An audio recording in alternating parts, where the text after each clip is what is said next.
Hi there, my name is and I like a lot of game genres.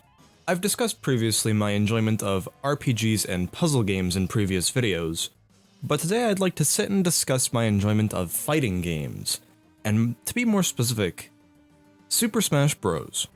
Smash Bros. Is a great series, drawing in people through the appeal of some of the most beloved and iconic Nintendo characters getting put into a single, high-impact, blood-pumping fighting experience. In a previous video, I briefly mentioned that Super Smash Bros. Is one of Nintendo's flagship franchises, releasing a new game on pretty much every console they release since its inception on the N64. And that's for good reason too, it's one of their most enjoyed franchises. I never in my life saw people get more ridiculously excited to be directly advertised to than when the Super Smash Bros. Ultimate Fighter reveals were going on. It's genuinely become bigger than what it was originally, going from being a fun, silly idea of Nintendo's family-friendly collection of mascots, duking it out, to a genuine celebration of video games' popularity as a whole, with IP and franchise inclusions from not just the big three, but also many indie and niche games as well. It's truly remarkable what Smash Bros. Has become. Either way you slice it, Super Smash Bros. Is a widely beloved series of games, and today, I'd just like to gush about that. Now, even though I'm not a professional Smash player, I do consider myself decently familiar with it.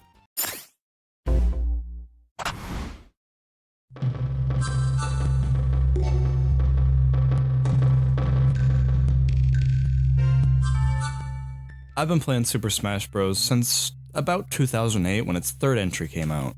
Ignore the fact that this is the only Smash Bros. Game that I own, but before I can get to it, I need to scratch that itch in my brain that's telling me that I kinda want to talk about the first two entries before getting to Brawl. So let's not dawdle too much and get to wave dashing, shall we?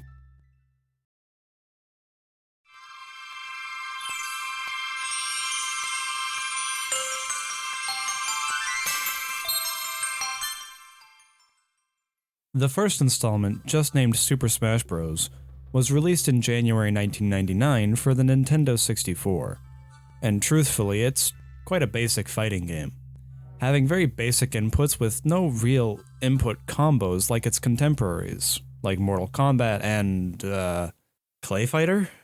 Okay, so maybe Super Smash Bros. Isn't the worst fighting game on the N64, but it is still very rudimentary in its operations. But that was kinda by design. Nintendo legends Sora Sakurai and Satoru Iwata had made a small production demo of what they were gonna call Dragon King the fighting game in their spare time. Sakurai had bounced around the idea of adding in Nintendo characters but didn't want to present it to the company until he was confident they were gonna approve of it. And this plan of his had actually worked, as Nintendo greenlit the project. However, it was given a small budget and very little promotion, alongside with initially being a Japan-only release. Man, could you imagine if Smash Bros. Was Japan exclusive? I guarantee you people would not hate Fire Emblem as much as Smash players do today. Sakurai wanted Smash Bros. To be a beginner-friendly entry into the fighting game genre, as Sakurai had previously won against some inexperienced players in the King of Fighters 95 at an arcade he'd been frequenting at the time. This resulted in Smash Bros. Dropping the idea of fighting to deplete a life bar in favor of a more sumo wrestling-inspired style of gameplay. The goal of a fight in Smash Bros. Is to knock the opponent off the stage first, akin to how sumo wrestling makes a point to knock the opponent out of the ring first. They also use a rising damage percentage instead of a life bar. As the percent gets higher, it becomes easier to knock the opponent off of the stage. The characters and stages Smash Bros. Includes are super interesting selections as well. Smash 64 includes a generous 12-character roster, starting with 8 and being able to unlock 4 of them, all of which were franchises that had a new game either in development or had been released at the time. For example, NES was included due to how popular Earthbound was for the Super Nintendo, as well as the in-development Earthbound 64 for the 64 disk drive, which was cancelled and then reworked into Mother 3 for the Game Boy Advance. Another example is Captain Falcon, who was the star character of F-Zero X for the N64, which also got a 64 disk drive expansion called F-Zero X Expansion Kit, in case anyone thought Nintendo's horrible naming scheme was a recent development. Like I mentioned earlier, Smash Bros. Was originally planned to be a Japan-only game due to its small budget and limited advertising. But despite all of it, Smash Bros. Became a massive hit in the Japan market, which gave Nintendo the confidence to release it to the rest of the world, which it also dominated, making it into a Nintendo flagship title for years to come. Speaking of Smash 64's limited advertising, it did get some big promotion here in the West. Alongside live-action commercials featuring Mario, Yoshi, Pikachu, and Donkey Kong, Nintendo of America also greenlit a major promotional event called Slamfest 99, a promotional wrestling event held at the MGM Grand in LA around April 1999. It was a real, genuine wrestling match featuring the 4 mascots in the live-action commercial. Interestingly, Slamfest wasn't just an in-person event, it was also live-streamed over the internet via RealPlayer. However, the entire event is considered lost media these days, as only a handful of recollections and images from the event remain online. Most accounts tell how the fight was a tense bout with each character getting the upper hand until they all crash into each other, leading to a 4-way draw. Reports also stated how Slamfest 99 had demo kiosks with Smash Bros. Available for the audience to try out during the event. It really sounded like a fun time, and I'd love to see footage of it. But until then, Slamfest remains in the hearts and minds of those who went to it. Super Smash Bros. Has an overwhelmingly positive reception and has only ever gained more prestige as time went on. Of course, up until its sequel came out.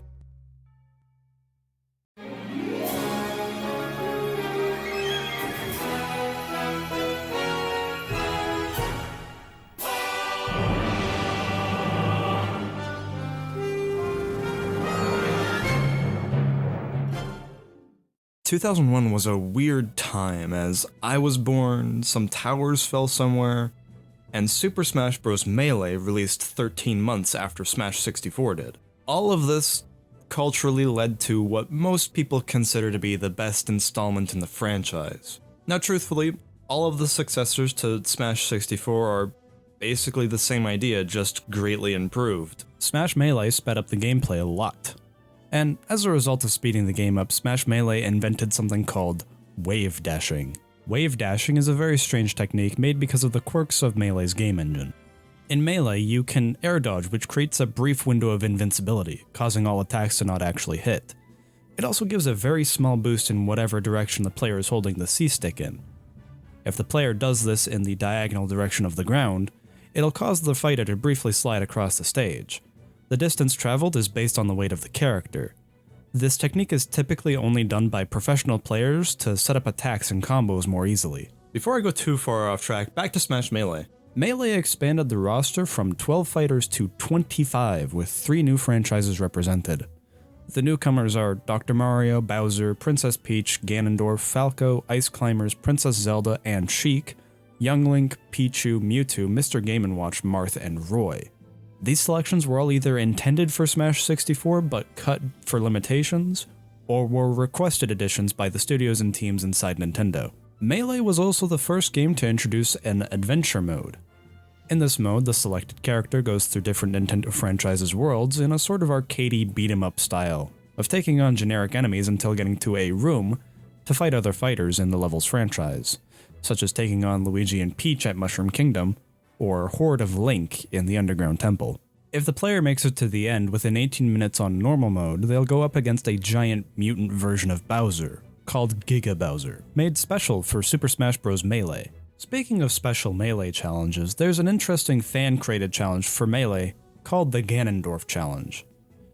Basically, a player goes up against a CPU level 9 Ganondorf, while the player has a handicap of 1, which is the lowest handicap, meaning the slightest smack can send the player flying. The stage can be whatever the player chooses, but most decide to use Hyrule Castle for its open sky above ground, but also its very enclosed underground, for its tight walls and ceilings, causing the characters to bounce like demented pogo freaks, creating wonderful chaos and adding to the challenge. Overall, it's near impossible to win, but those who have won have provided generous tips and tricks to easily beat this challenge. It requires a lot of cheesing the AI and abusing some characters' higher agility compared to Ganondorf's. Anyways, there were many characters considered for Smash Bros. Melee but were dropped for one reason or another. such as Ayumi Takibana from the Famicom Detective Club series, and replacing Ness with Lucas from Mother 3 as it had recently released for the Game Boy Advance at the time, and was seen as a more relevant character over Ness. But it didn't go through due to the limited development time. And to my own surprise, Hideo Kojima and Yuji Naka both had directly asked Nintendo and Sakurai to add Solid Snake and Sonic the Hedgehog to Smash Melee, respectively, as new games for both characters were on the GameCube at the time, and they had thought that Melee would have been fun promotion for those games. However, again, due to limited development time, both characters were not included. Smash Bros. Melee innovated and accidentally created the platform fighting game genre, as well as creating the most intense competitive scene any Nintendo game has ever seen, but also created massive expectations for its follow-up, as Smash Melee had been critically acclaimed and has only ever been given major praise and accolades as time went on, unlike its 2008 successor.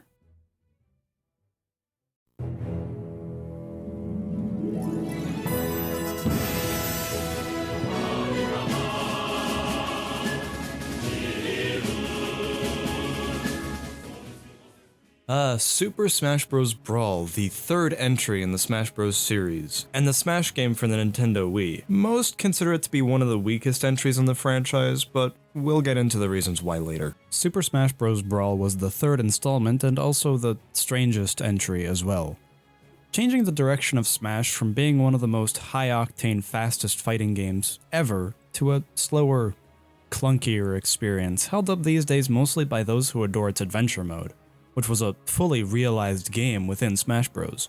As usual, Smash Brawl jumped the roster count from 25 to 39. However, not all of the Melee veterans were invited back. Dr. Mario, Pichu, Roy, Young Link, and Mewtwo didn't return, instead getting replaced by more relevant and popular characters from their franchise, much to many Melee fans' disappointment. There were 11 newcomers to Brawl: Meta Knight, Pokemon Trainer, King Dedede, Wolf O'Donnell, Lucario, Wario, Toon Link, Olimar, Diddy Kong, Lucas, and Pit, as well as Ike and Rob. As well, Samus got an alternate character for people to use in the form of Zero Suit Samus. Smash Brawl also included some third-party special guests: Snake from Konami's Metal Gear Solid series, and Sonic the Hedgehog from, well, you know. Genuinely, I think Snake is really fun to play, while Sonic isn't too bad, but he could have definitely used more time in the oven. His moveset is kind of lacking and doesn't really represent him or his franchise all that well in my opinion. The gameplay in of itself is more or less the same as Melee or 64, except that in an effort to dissuade the competitive scene Melee caused, Brawl added a random slip system where the character slips, trips, or otherwise fumbles when they try dashing. This caused great upset in the competitive scene and from fighting game players in general. I really hate it when playing through the story mode because it just frustrates me. Something that everyone practically agrees is the best part of Smash Bros. Though is its adventure mode, the Subspace Emissary.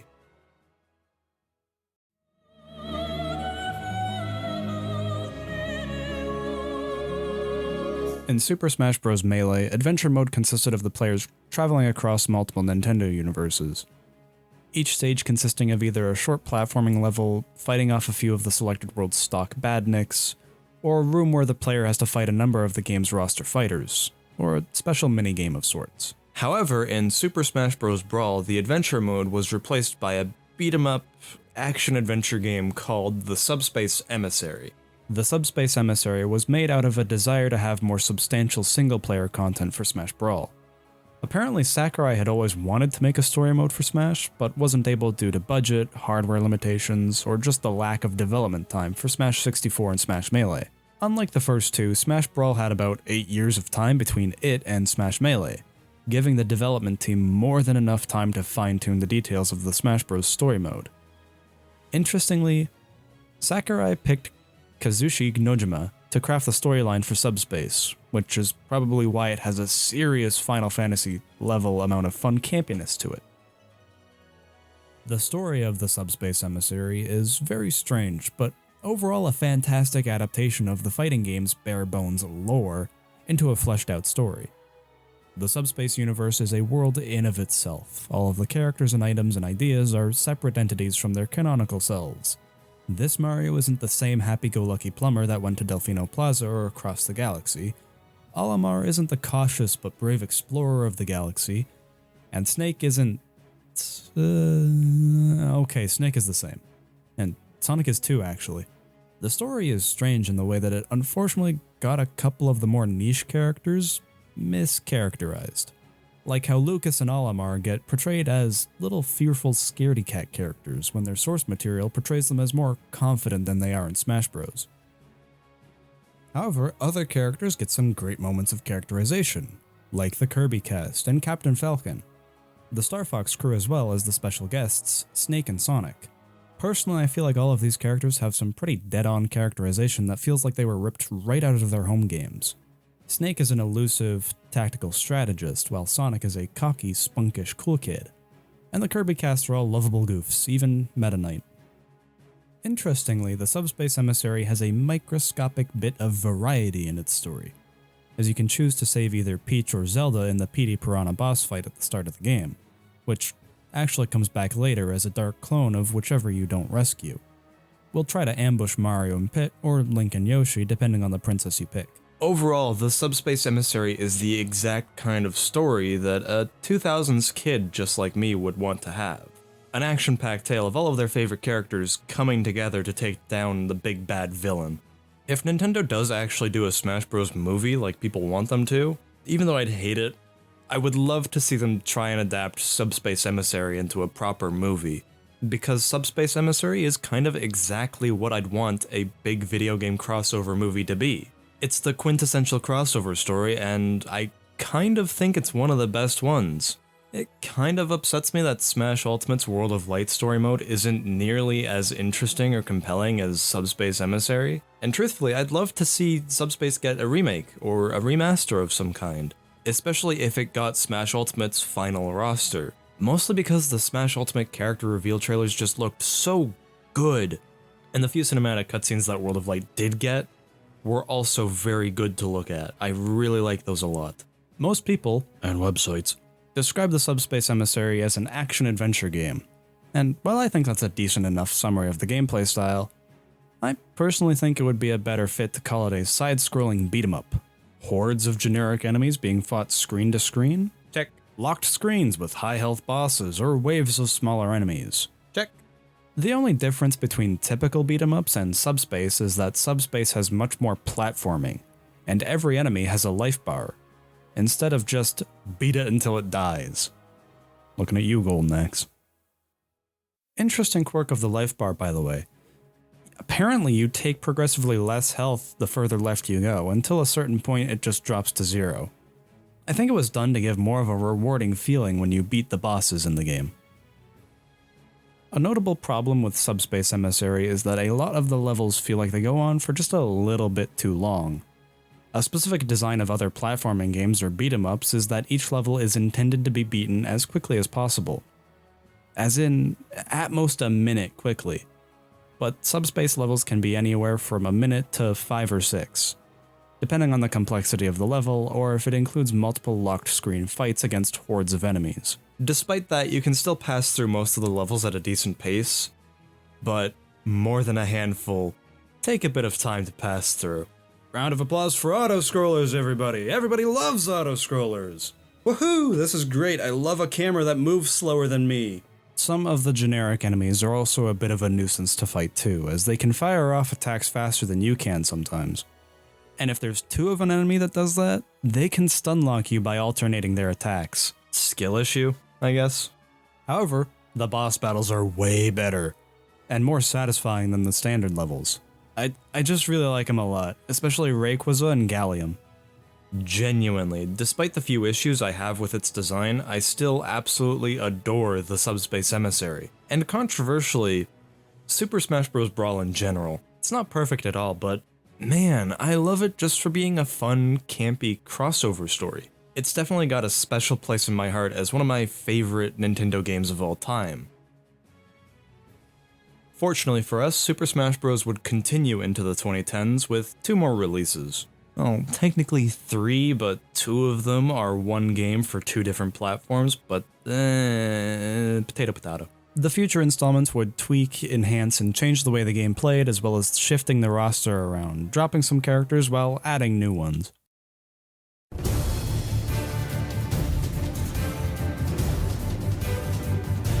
Smash 4 was a very peculiar release.